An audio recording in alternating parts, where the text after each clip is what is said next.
Сізге прямой сұрақ қояйын. Дін жөнінде дінге көзқарасыңыз қалай? Ислам дініне көзқарасыңыз қалай?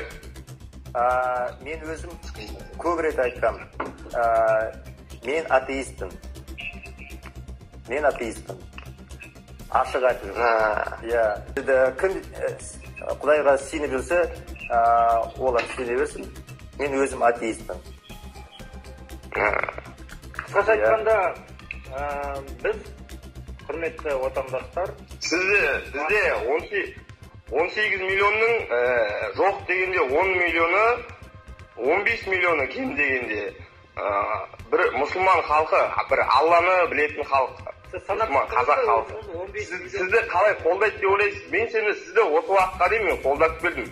Осы уақытқа дейін сізге не істеп митинг бәріне мен шығып келдім. Мен осы сұраққа мен жауап ала алмай жүрмін. Айып етпеңіз, сіздің любой митингіңізге мен ешқандай жерде қолдамаймын. Мына сөзіңізді атеистке мен поддержка бермеймін. Говорит, что вот, если ты атеист, я тебя не буду поддерживать. Хорошо, тогда живи в дерьме.